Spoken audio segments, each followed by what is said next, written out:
dark mode jerseys. The floor looks great, and we're underway in Salt Lake City. Donovan with the left hand drives and scores. Donovan Clarkson rebounds, gives it back to Mitchell, and hammers it home. What a play. The Jazz run it to Clarkson. Three up good. Out at this man right here.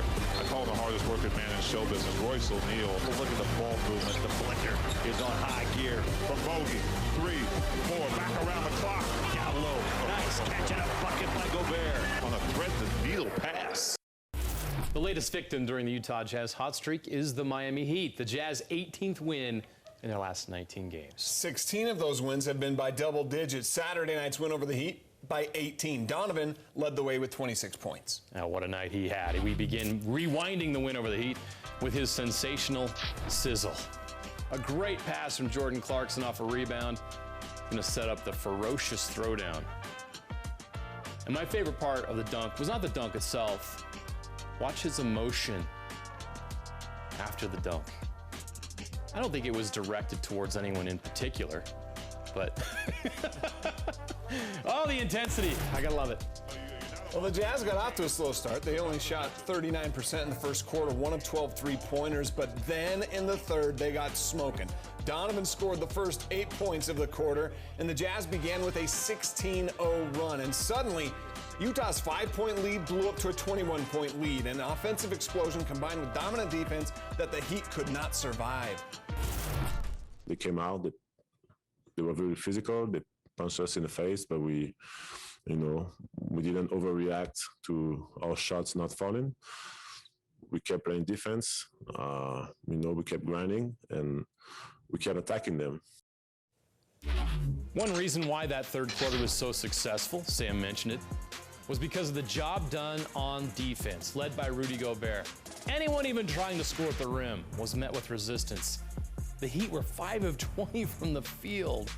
Wow. Rudy has done a great job throughout the year of anchoring this defense, and I think everybody has brought their level of defense up just because we know that's what's going to help us win games. Well, George Niang seems to have found his niche with the Jazz this year. He led the Jazz with 14 off the bench against the Heat, his 5th game in double figures this season. Now, back before the season began, shortly after the Jazz acquired Derek Favors, KSL Sports' Ben Anderson asked Niang if he would find a role with this team with the perceived logjam at power forward. Niang didn't like the question. So on Saturday night, when Ben was called on in the press conference, his teammates decided to have some fun and dig that memory back up. Ben Anderson, KSLSports.com. Log jam, log jam, log jam. Still a thing. Hey, George, speaking of that, and actually going back to that conversation. Yes. No, don't do that. No. Well, you said one of the things you wanted to do was improve your on-ball defense, and you've done that this year. So beyond just saying like, oh, I'm going to try harder, what is it? Like, how do you become a better on-ball defender? You've been watching me a little bit. You've been watching me. Yeah, no, I'm surrounded by great guys that know how to play defense. So asking them questions on a constant basis. He slides to his car. He slides to the fridge. He slides to the ice bath. He slides everywhere. This just went downhill, but you get the gist of it. Being around great guys that constantly, are helping me. This team is so much fun. Both these teams will shoot the three, and they're very good at it. 40%. Here's again. Oh, my goodness. The big fella. He'll clear it. Nice ball movement. Here's Joe. Winds up for 3. Bang. That's what we're witnessing right now. Uh-oh. Bogey with the behind-the-back pass. Donovan cross court. Joe catch and shoot.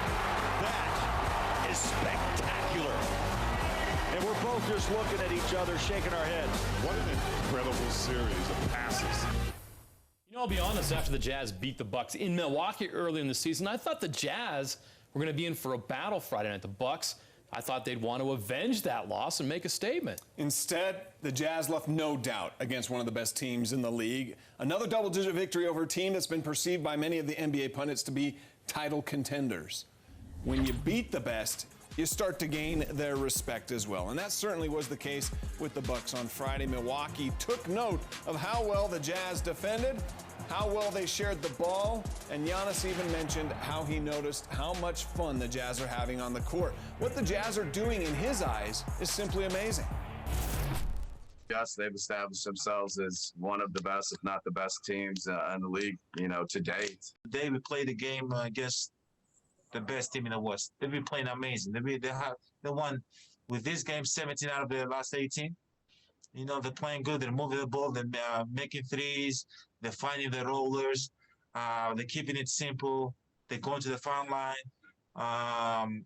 They're pretty much doing everything. They're having fun. We've mentioned how good the offense has been. The three-point shooting has been record-setting. So what is it that makes the Jazz so successful shooting from three? Well, spacing, and then, of course, the passing. It creates open looks when the ball moves and moves crisply. This sequence that night was a perfect example, one of the best plays of the year. It wasn't a dunk, it was set up by elite passing. Boyan behind the back, the fastball from Donovan, and Joe with a splash. It's just one example that shows why the Jazz are so tough to beat right now.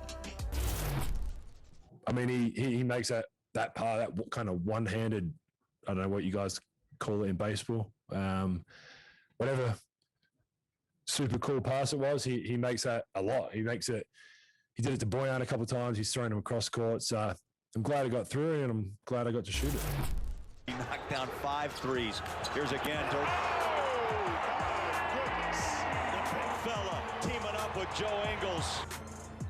Another factor in the Jazz success on offense is balance. They don't depend on just Donovan to provide all the scoring anymore. Yeah, Shaq, you hear that? The ball moves. Everyone's getting open looks. And it shows up in the final stats. The Jazz had 4 25-point scorers. Joe Ingles with 27, Rudy 27, Donovan 26, Clarkson 25. This is the first time the Jazz have done that in franchise history. Now, the last time the Jazz had 3 in a game was February 1996. Malone, Stockton, and Hornacek. I don't know if it's on camera or not. There were times where Joe was hitting threes, and I'm just turning to the bench like, wow. And some nights one guy's going to get 30. Some other nights, it's going to be 2 guys that are going to get 25. And I believe that it's really, really tough to guard when the team is able to have so many guys, that can score and shoot the ball like that. I think that's the best thing about this team. It doesn't matter who it is. We're going to go out there and continue to find the open man and play the right way. The Jazz beating the Bucks in Salt Lake City, it's starting to feel a little bit like that movie Groundhog Day. That's because the Jazz have won 21 straight over Milwaukee in Vivint Arena. Let's dig into the archive here for the last time the Bucks came here and won. That was October 30th, 2001. John Stockton sent the game to overtime, but the Bucks had too much firepower for the aging Jazz. Ray Allen, he was 4 of 9 from 3 with 32 points. Glenn Robinson had 28. Sam Cassell had 25. The Jazz fell in OT, 119-112. In fact, on that Bucks roster was BYU head coach Mark Pope. Big one tonight. It's the Boston Celtics against the Utah Jazz. Here's Clarkson now. He goes. Clarkson scores his first bucket of the game. He didn't blow a tire. You know what he saw? He saw Gobert standing right there in the middle. That's why it came up short. There it is. And it's fouled, and it goes. Oh, what a finish. Here's Ingles now. He's working with Gobert. Going up top and Gobert. Donovan Mitchell. He dropped Grant Williams and buries the 3. Come on, bro. All right, let's rewind to Tuesday night's win over the Celtics. The Jazz once again playing in front of the nation on TNT, and once again, it's Shaquille O'Neal providing post-game commentary on Donovan Mitchell and the Jazz. The gift that keeps on giving. After scoring 36 against the Pelicans, Shaq said Donovan wasn't a superstar in the NBA. Then after Donovan scored 36 on Tuesday against the Celtics, Shaq simply said, "You're welcome." Come on, Shaq. You can't take credit for this one. No, sir. Not only did Donovan have nearly identical stats, but he showed on Tuesday that when the game's on the line, when his team needed a leader, he has the ability to take the game over. Donovan scored or assisted on the Jazz final 17 points of that game, leading to a 122-108 win, the win that matched, at the time, the best start to a season in franchise history. First and foremost, he's unselfish as hell. Any player would tell you they want the ball in their hands every possession, but at the end of the day, when it comes down to it, I understand the plays I got to make, I'm finding guys, and it's not always necessarily score. I mean, the last 5 minutes, then there was no question. We were just going to give it to him and let him create.